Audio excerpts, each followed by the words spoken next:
Hello friends, कैसे आप लोग। आशा करते हैं कि आप लोग सही होइएगा, मस्त होइएगा और अपनी सीटेट की तैयारी जोर शोर से कर रहे हैं।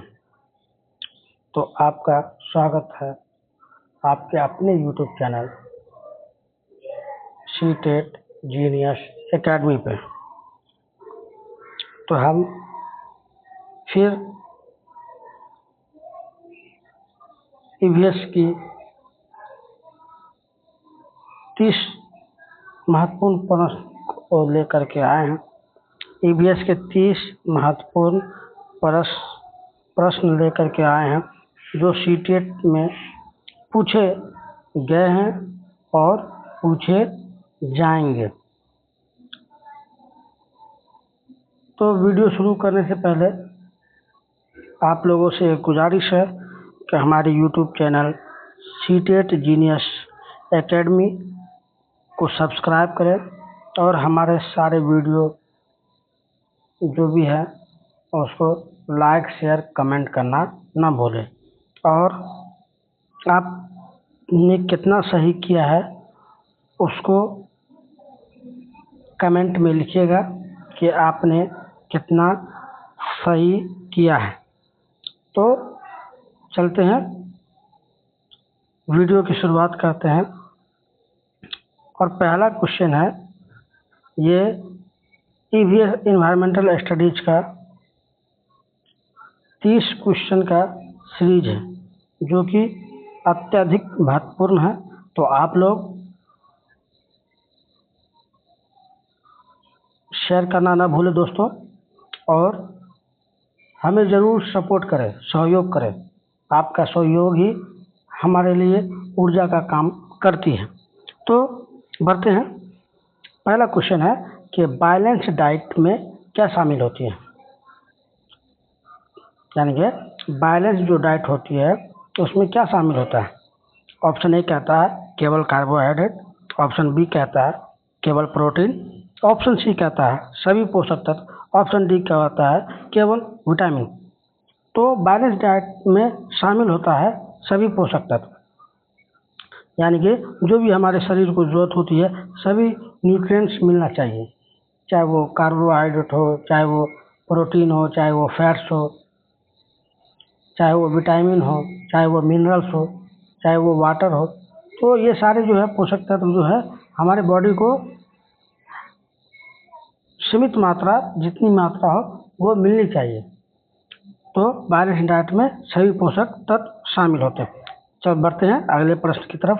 अगला प्रश्न है कि इवेपोरेशन किस प्रक्रिया में को कहते हैं। यानी कि इवेपोरेशन जो है किस प्रक्रिया को कहते हैं। इवेपोरेशन का मतलब होता है वाष्पीकरण। वाष्पीकरण किस प्रक्रिया को कहते हैं। ऑप्शन ए है ठोस को द्रव में तब्दील हो जाना, द्रव को गैस में बदलना, गैस को द्रव में बदलना, या ठोस को गैस में बदलना।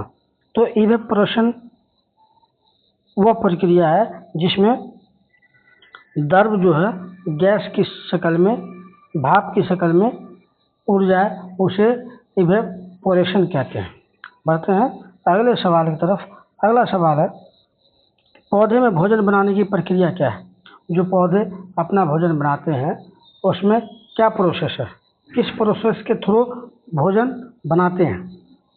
तो ऑप्शन है रेस्पिरेशन, ऑप्शन बी कहता है फोटोसिंथेसिस, ऑप्शन सी है डाइजेशन, ऑप्शन डी है ट्रांसपीरेशन। तो पौधे का जो भोजन बनाने की जो प्रक्रिया है, जिस प्रोसेस से वो अपना भोजन बनाती है खुद का, तो वो है फोटोसिंथेसिस। क्या है फोटोसिंथेसिस। इसमें सूरज की रोशनी, कार्बन डाइऑक्साइड और वाटर की ज़रूरत होती है। और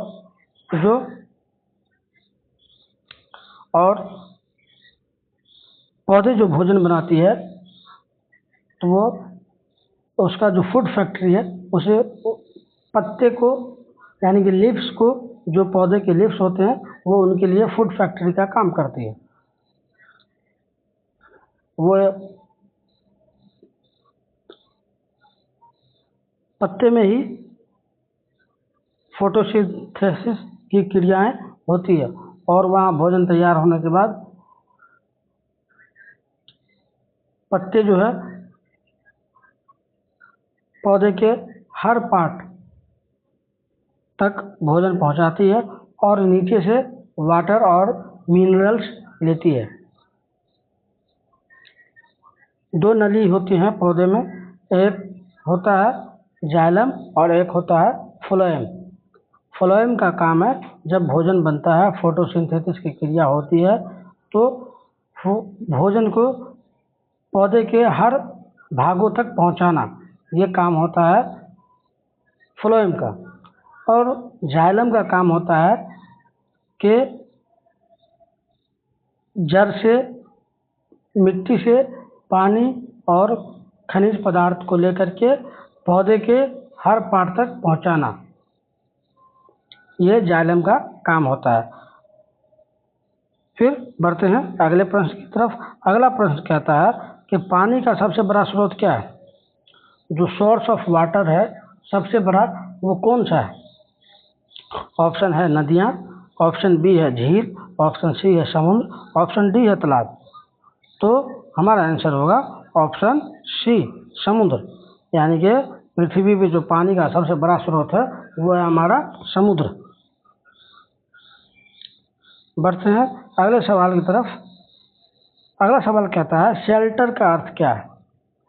अगला सवाल है शेल्टर का अर्थ क्या है? भोजन, ऑप्शन बी में है कपड़ा, ऑप्शन सी में है घर, ऑप्शन डी में है पानी। शेल्टर का अर्थ होता है जहाँ हम रहते हैं, आश्रय, जहाँ हम रहते हैं उसे हम शेल्टर कहते हैं। वो हमारा क्या होता है? वो हमारा घर होता है। फिर अगला सवाल है फूड चेन क्या दर्शाती है? फूड चेन क्या दर्शाती है? जैसे हम लोग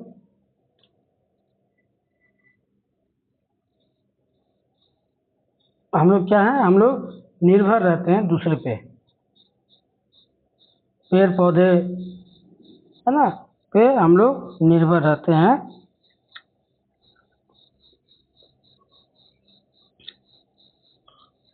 तो फूड चेन क्या दर्शाती है? पहला ऊर्जा का प्रभाव, दूसरा है पानी का चक्र, तीसरा हवा का प्रभाव, चौथा है मौसम। तो फूड चेन का मतलब होता है कि ऊर्जा का प्रभाव। क्या होता है? ऊर्जा का प्रवाह, ऊर्जा का प्रवाह। फूड चेन का क्या दर्शाती है? तो ऊर्जा का प्रवाह दर्शाती है।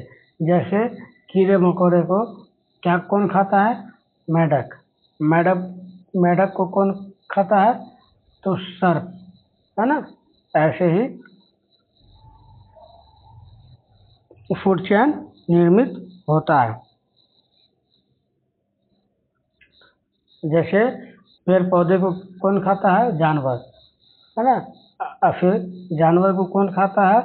तो मांसाहारी जीव जो होते हैं वो खाते हैं। फिर बढ़ते हैं अगले प्रश्न की तरफ। अगला प्रश्न हमारा कहता है कि हमारे शरीर का सबसे बड़ा अंग कौन है? हमारे शरीर का सबसे बड़ा अंग कौन है? तो हमारे शरीर का सबसे बड़ा अंग ऑप्शन ए में है हृदय, ऑप्शन बी में है त्वचा, ऑप्शन सी में है मस्तिष्क, ऑप्शन डी में है फेफड़ा। तो हमारे शरीर का सबसे बड़ा जो अंग है वो है हमारा स्किन, त्वचा। क्या है? हमारे शरीर का सबसे बड़ा अंग कौन है? त्वचा। अगर वही क्वेश्चन पूछ दे हमारे शरीर का सबसे बड़ा ग्रंथि कौन है? हमारे शरीर का सबसे बड़ा ग्रंथि कौन है? तो वो है हमारा लीवर। बढ़ते हैं अगले सवाल की तरफ। अगला सवाल है हैबिटेट का मतलब क्या है? हैबिटेट का मतलब क्या है? ऑप्शन ए में है भोजन, ऑप्शन बी में है रहने का स्थान, ऑप्शन सी में है पानी, ऑप्शन डी में है हवा। तो हम जहाँ रहते हैं, जहाँ निवास करते हैं उसको हम हैबिटेट कहते हैं। क्या कहते हैं? हैबिटेट कहते हैं। क्योंकि हम अपने उस वातावरण के अनुसार अपने आप को हम उस वातावरण में ढाल लेते हैं। उसके बाद अगला क्वेश्चन क्या है?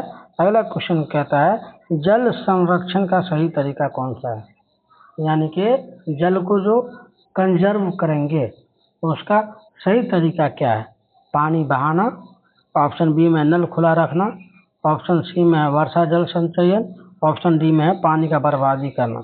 तो जल संरक्षण का मतलब है पानी का बचाव करना और जमा करना, पानी को बचाना और जमा करना। जैसे वर्षा हुआ तो हम लोग क्या करेंगे, जल संचयन करेंगे, यानी कि पानी को जमा करेंगे। जैसे रेगिस्तानी इलाके में जहाँ पानी की कमी है वहाँ लोग बावड़ी बना के रखते हैं, है ना, बावड़ी बना के रखते हैं, और जब वर्षा का पानी होने लगता है तो वहाँ के लोग वहाँ उस बावड़ी में पानी को कंजर्व करते हैं।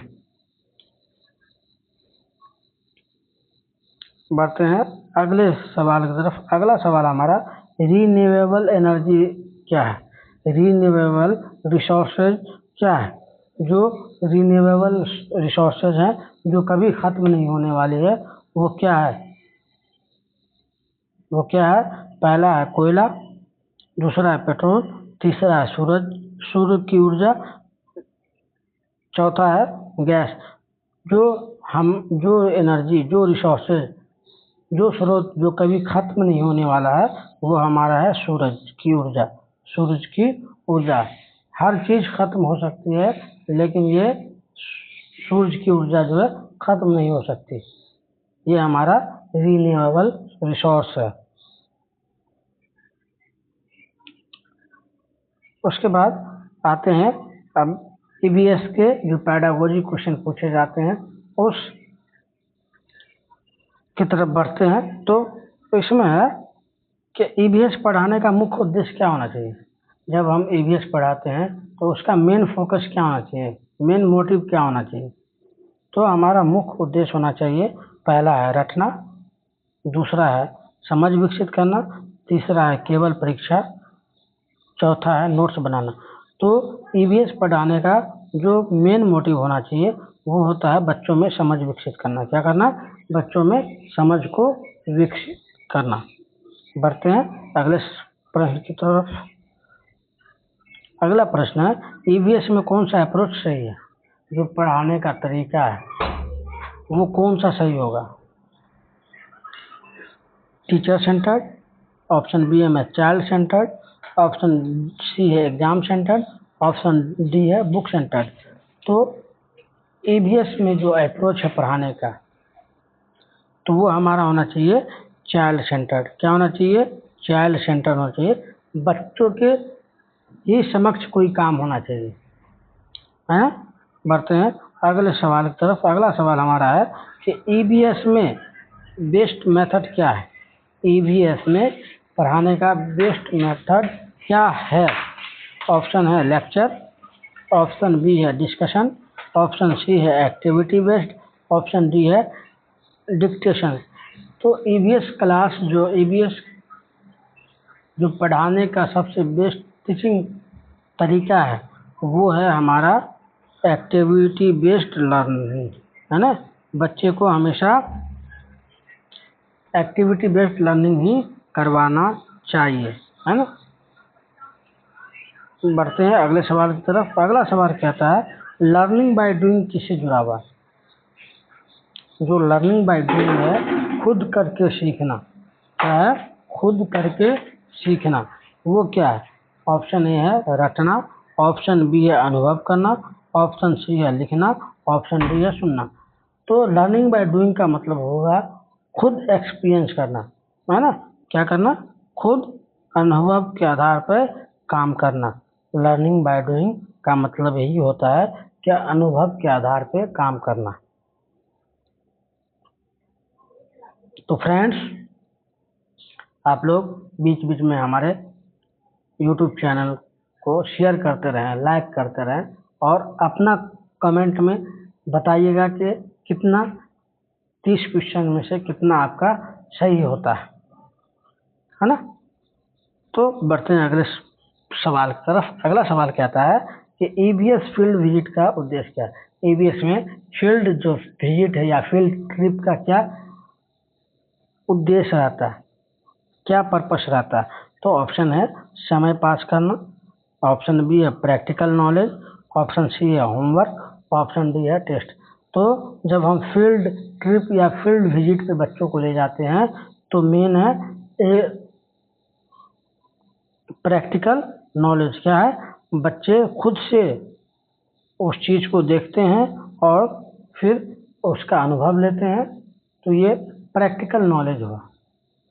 खुद से देख करके खुद से छूता है, खुद से देखता है कि कैसे क्या है नहीं है, तो बच्चे के अंदर क्या होती है, हाइपोथेसिस थिंकिंग शुरू होती है।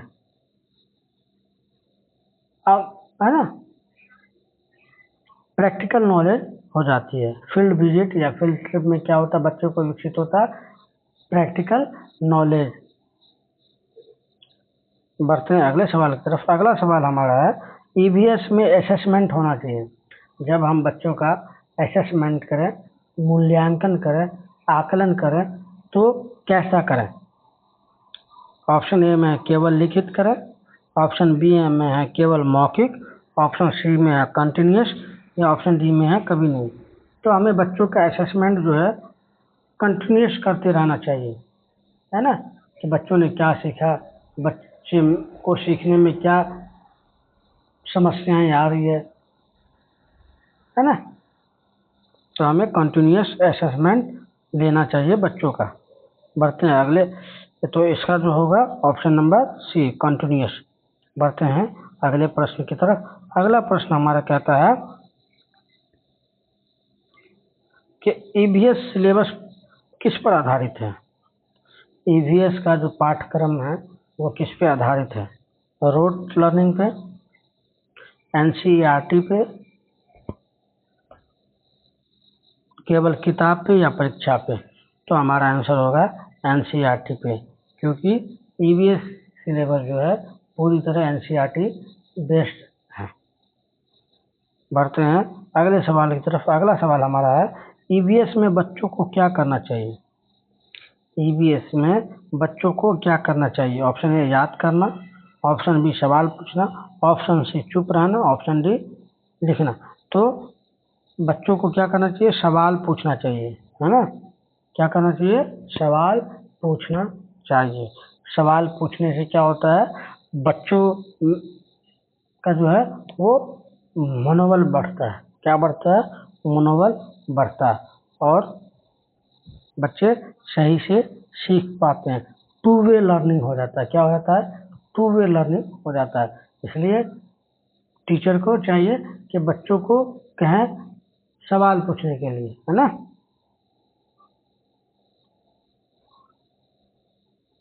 अगला क्वेश्चन है, कंस्ट्रक्टिविज्म का मतलब क्या है? अगला क्वेश्चन कहता है कंस्ट्रक्टिविज्म का मतलब क्या है? ऑप्शन ए में है टीचर पढ़ाए, ऑप्शन बी में बच्चा खुद सीखे, ऑप्शन सी में रटना, ऑप्शन डी में टेस्ट करना। तो कंस्ट्रक्टिविज्म का मतलब है बच्चा खुद से सीखे। क्या है? बच्चा खुद से सीखे, खुद से कंस्ट्रक्ट करे, खुद से बनाए, है ना। बढ़ते हैं अगले सवाल की तरफ। अगला सवाल हमारा है, ईवीएस में किसका महत्व ज़्यादा है? ईवीएस जो इन्वायरमेंटल स्टडी है उसमें क्या, किस चीज़ का महत्व ज़्यादा है? ऑप्शन ए मार्क्स का, ऑप्शन बी अंडरस्टैंडिंग का, ऑप्शन सी होमवर्क का, ऑप्शन डी नोट्स का। तो ईवीएस में जो महत्व है वो है हमारा ऑप्शन नंबर बी अंडरस्टैंडिंग का। बच्चा जितना अच्छा समझ जाएगा वो उसके लिए उतना बेटर है, और इसी पे हमें बच्चों को महत्व देना चाहिए। बढ़ते हैं अगले सवाल की तरफ। अगला सवाल हमारा कहता है क्लीन इलनेस, क्लीन क्लीनल इलनेस क्या है, क्यों जरूरी है? क्लीन इलनेस क्यों जरूरी है? ऑप्शन ए में है बीमारी से बचाव, ऑप्शन बी में समय पास, ऑप्शन सी में खेल, ऑप्शन डी में पढ़ाई। यानी कि साफ सुथरा क्यों जरूरी है? तो क्या है, बीमार से बचाव के लिए, है ना, इन्फेक्शन से बचने के लिए हमें अपने आप को साफ सुथरा रहना चाहिए। बच्चे साफ सुथरा हों, क्लासरूम साफ होनी चाहिए, है ना, हर चीज़ साफ सुथरा होना चाहिए जिससे बच्चों के ऊपर बुरा प्रभाव ना पड़े। फिर बढ़ते हैं और बच्चों का स्वास्थ्य ना खराब हो। बढ़ते हैं अगले सवाल की तरफ। अगला सवाल हमारा कहता है पॉल्यूशन क्या है? पॉल्यूशन क्या है? प्रदूषण क्या है? पॉल्यूशन क्या है? तो ऑप्शन ए में है स्वच्छता, ऑप्शन बी में है गंदगी, ऑप्शन सी में शुद्ध हवा, ऑप्शन डी में है पानी। तो पॉल्यूशन का मतलब होता है गंदगी। क्या होता है? गंदगी। पॉल्यूशन का मतलब है गंदगी। बढ़ते हैं अगले सवाल की तरफ। अगला सवाल कहता है प्लांट्स हमें क्या देते हैं? पेड़ पौधे हमें क्यों लगाना चाहिए? क्यों? क्योंकि हमें यह शुद्ध क्या देता है? हवा देती है। क्या देती है? हवा देती है। और हमारे पर्यावरण को क्या रखती है? स्वास्थ्य हेल्दी रखती है।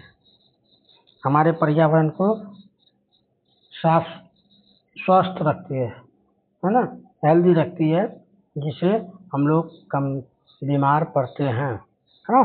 तो इसलिए प्लांट्स हमें क्या देती है? ऑप्शन ए में ऑक्सीजन, ऑप्शन बी में है CO2, ऑप्शन सी में है धूल, ऑप्शन डी में है धुआं। तो पेड़ जो हमें देती है, प्लांट्स जो हमें देती है, पौधे जो हमें देती है, वो हमें ऑक्सीजन देती है। क्या देती है? ऑक्सीजन। और जितना पेड़ हम लगाएंगे उतना शुद्ध ऑक्सीजन हमारे लिए बेटर होगा और हमारे फेफड़ों के लिए भी बेहतर होता है ना। इसलिए हमें पेड़ को कट नहीं करना चाहिए, है ना। पेड़ कटिंग से हमें बचना चाहिए और हम बच्चों को प्रोत्साहित करें कि बच्चों पेड़ ज़्यादा लगाया करें। और हम जो छोड़ते हैं वो कार्बन डाइऑक्साइड छोड़ते हैं, जो पेड़ पौधे लेते हैं वो फोटोसिंथेसिस के टाइम पे, और वो जो ऑक्सीजन छोड़ती है तो वो हम लोग लेते हैं।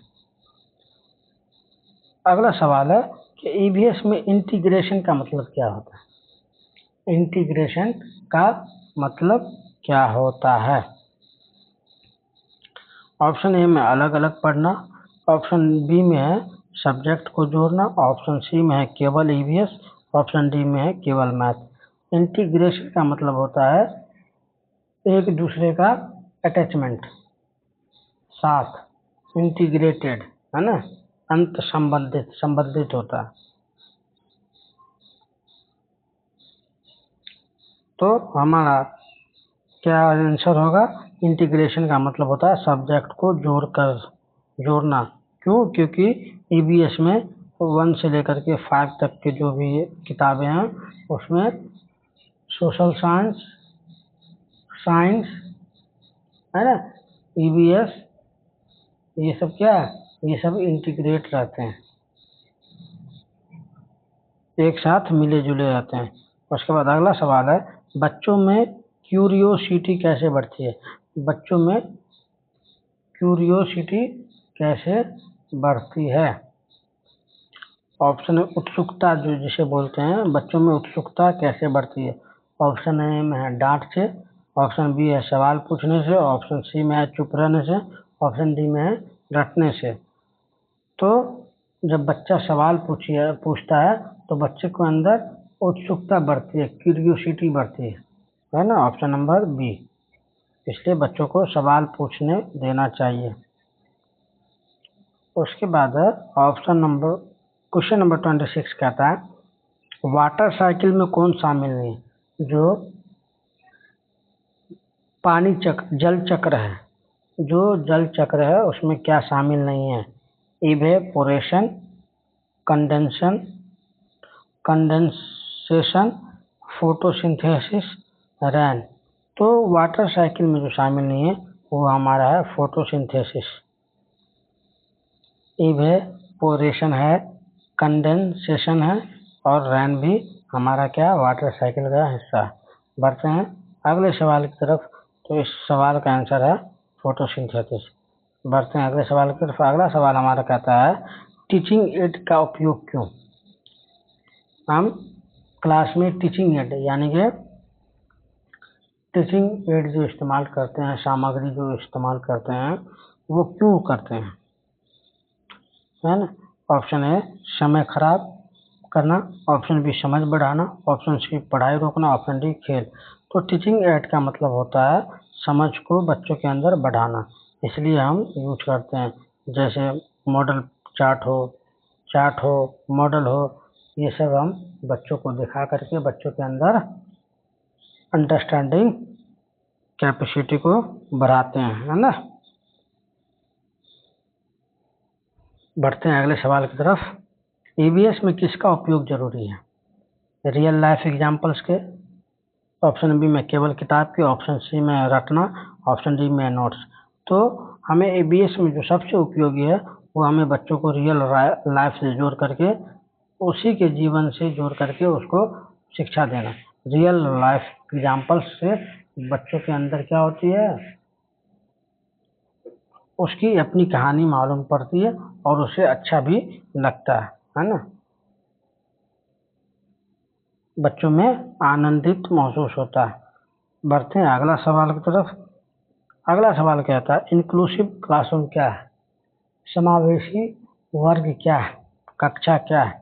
ऑप्शन ए में सभी बच्चों के लिए, ऑप्शन बी में केवल अच्छे बच्चों के लिए, ऑप्शन सी में है कमजोर बच्चों के लिए, ऑप्शन डी में है अलग अलग।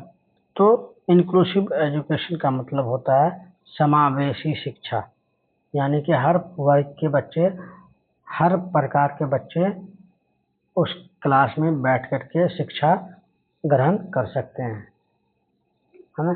सभी बच्चों के लिए क्या है? सभी बच्चों के लिए इंक्लूसिव क्लासरूम होता है। बढ़ते हैं आज का आखिरी सवाल की तरफ। आखिरी सवाल कहता है ईवीएस टीचर की रोल क्या है? ईवीएस की जो टीचर होते हैं उसका रोल क्या होता है? तो ईवीएस के टीचर का रोल क्या है? Dictator, facilitator, boss, examiner. ना हमें डिक्टेटर बनना है, ना हमें बॉस बनना है, ना हमें एग्जामिनर बनना है, हमें तो फैसिलिटेटर बनना है, सुविधादाता बनना, बच्चों को सिर्फ गाइड करना है ना। तो दोस्तों आज का वीडियो यही समाप्त होता है। जो लोग ये पूरा वीडियो देख रहे हैं उनका कितना सही हुआ वो कमेंट में ज़रूर बताएं, और इस वीडियो को लाइक, सब्सक्राइब और हमारे यूट्यूब चैनल को सब्सक्राइब करें। Thank you.